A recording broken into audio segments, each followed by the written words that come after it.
Si VP Sara, sa akin lang pong karanasan, ang kauna-unahang Vice Presidente na dumadaan sa gantong uri ng pagkilatis ng Kamara.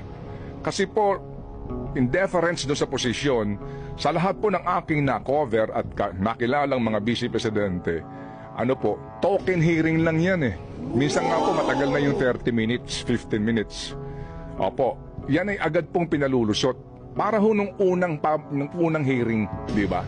So dapat kaalyado o hindi, diretso mo lang. Ganyan ang pagbusisi. Hindi pwedeng sa porke wala ng unity sa kanya lang. Di ba? Kaya di sumasagot eh, kaya nagtataray eh, kaya nagsusungit. Sinanay ninyo, kasalanan nyo. Di ba? For the past years. Ako nga ang tingin ko kung bakit ito, with all due respect, si Representative Stella Kimbo, medyo kabado kahapon, medyo may nervyos. Walang authority. Parang walang control sa session na nangyayari. Kasi kung matatandaan natin, inilabas noon ng Rappler September 19, 2023. Isa, si Stella Kimbo. Diba? Sa nagtanggol sa confidential funds ng ikalawang Pangulo. Please, maaari ho bang bayan naman? Isang tabi na ho natin ang personalidad. Kasi lagi tayong ganun eh. Sa tao, ang lumalabas na loyalty mo, sa tao, doon sa personalidad, hindi sa bayan. Kaya ho tayo nagkakaganito. Ang focus natin lagi doon sa tao. Dito po ang pinaka-importante, bayan. Bayan naman. Bayan muna. To settle immediately the said disallowance, alright? And audit disallowances not appealed within 6 months from receipt hereof shall become final and executory as prescribed under sections, etc., etc. So, ibig sabihin po, meron na ho dito pinapanagot. At ito pong usapin na ito, mga kapatid, ay may pakialam tayo kasi pera po ng bayan ito, hindi ho ba? Opo. At nataon naman din, na si VP Sara sa ngayon, klaro ho naman ang lahat na wala na pong unity. Alright? So, ilatag natin po ito sa, kumbaga sa perspective na how do you call that? Na impartial. Okay? So, si VP Sara, sa akin lang pong karanasan, ang kauna-unahang Vice Presidente na dumadaan sa gantong uri ng pagkilatis ng Kamara.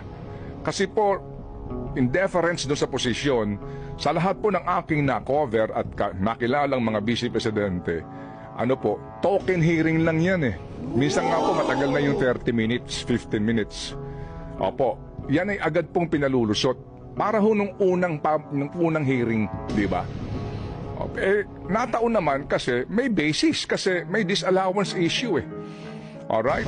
So yun po ang kinakaharap ni VP Sara. Hindi na ito pangkaraniwan lamang na walang isyong dapat na ipukol kasi may basis.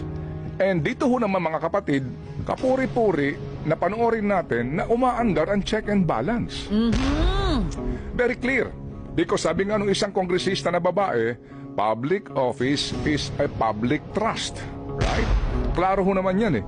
So dito ho, mga kapatid, hinahangaan natin na pinaiiral ng Kongreso ang wisdom, ang spirit, ang intent kung bakit po ito ang disenyo ng ating demokrasya. Diba? Ang mga estado, alright? Ang ating pong tatlong sangay, yan po ang purpose niyan eh, check and balance. Kaya kahapon po, nagagalak tayo panoorin. Bagamat meron pong mga pagkukulang ang presiding officer, siguro may mga ganong usapin, pero klaro po kahapon na yan ang Congress. Diba? Ginagawa mo, ang tungkulin mo para tanungin ang isang government agency, ang head of agency, dito sa mga sinasabing, sabi nga 2019 klaro naman yung sulat. Magmula 2019 hanggang present, ang maaari namin busisiin. Klaro po yun sa advice nga ng komite. Okay, so klaro po yun na tayo po'y dapat tumangkilik dito sa usapin po na ito ay bahagi ng demokrasya. Yun lang, ang akin lang dito, sana all. Yes. Diba? Sana all. So, dito ho, kung ganyan kayong kumilatis, sa budget po ng isang ahensya, paano yung iba? Although, maaari sabihin, kasi wala namang humingi pa ng audit report ng Confidential Intelligence Fund ng Presidente. O kaya po ng DOJ o ng sino man pong merong CIF. So siguro, hingi din kayo ng kopya.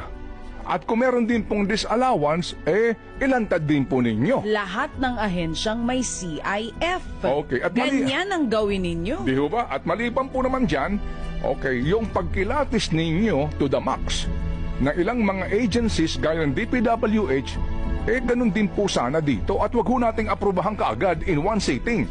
Kasi kahapon Defer nyo din. Kasi kahapon, sabi ko, malamang dito para, di ba, para pababalikin pa dito, Vice Presidente. Tama. After 5 long hours, hindi ho ba talagang I move to defer, di ba? Kumbaga, pabalikin pa natin ito, hindi pa tayo tapos dito. Okay? Sige, hanggang dyan lang muna ako, baby girl. Kasi alas 6:40. Ikaw naman, natutuwa pa kami makinig sa'yo tapos tinigil mo. Pero sabi ng mga kapatid natin, Ted Filon, sila daw ay nakikisa sa mga sinasabi mo na dapat lahat ng mga ahensya na may CIF, ganyan din ang pagbusisi ng Kongreso. Ako iba naman ang napansin ko. Di ba sabi mo, ang tagal mo na nagko-cover ng mga hearings na ganyan pagdating sa budget? Nagtataka kasi ang ilan bakit daw ganun ang pangalawang pangulo. Kung ba't daw hindi sumasagot.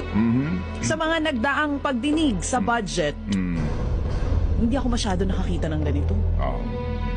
Hindi ko alam kung bakit, pero for sure masasagot ninyo. Nasanay din kasi yung iba na nagkakaroon sila ng free pass pag kaalyado. Tama, mali. So dapat kaalyado o hindi, diretso mo lang. Ganyan ang pagbusisi. Hindi pwedeng sa porque wala ng unity sa kanya lang. Di ba? Kaya di sumasagot kaya nagtataray kaya nagsusungit. Sinanay ninyo. Kasalanan nyo.